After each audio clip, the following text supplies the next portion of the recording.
Поставки вооружений на Украину наращиваются день ото дня.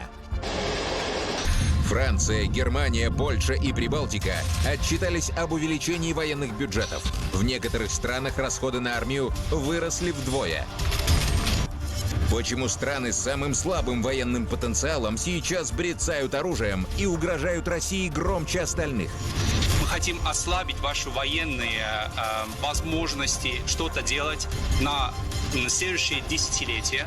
Vykstant plataus masto Rusijos invazijai į Ukrainą, Kremlius vis skleidžia žinią, kad Rusijos pergalė yra neišvengiama ir kad vakarų karinės pagalbos tiekimas Ukrainai gali tik atitolinti šią baigtį. Be to, šiuo naratyvu siekiama pasakyti, kad sąjungininkai Ukrainai ginklų duoda ne todėl, kad nori Ukrainos pergalės.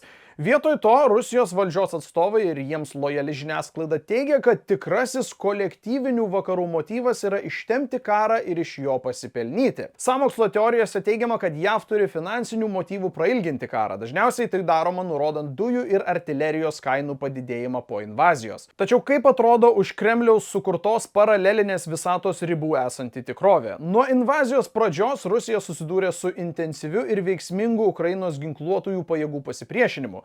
Rusija neteko tūkstančių karinės įrangos vienetų. Kadangi Ukraina stengiasi kuo greičiau atkurti savo nuostolius, ji turi realią galimybę tai padaryti, jei tik vakarų partneriai tinkamu laiku atsiųs reikiamą pagalbą. Be to, nors tam tikros pramonės šakos dėl padidėjusių didmeninių prekių kainų, pavyzdžiui, naftos ir dujų pramonė, galėjo patirti nenumatytą pelną, karas Ukrainoje sukėlė pasaulinį ekonominį šoką.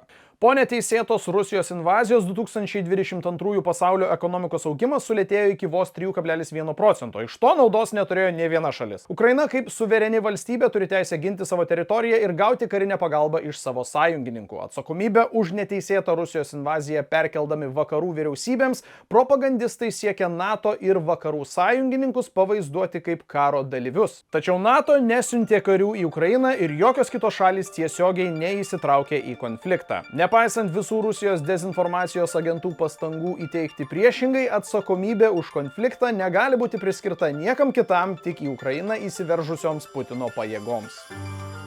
Ačiū, kad žiūrėjote ir nepamirškite paspausti patiktuko bei prenumeruokite šį kanalą, kad prisidėtumėte prie informacinio raštingumo tobulinimo.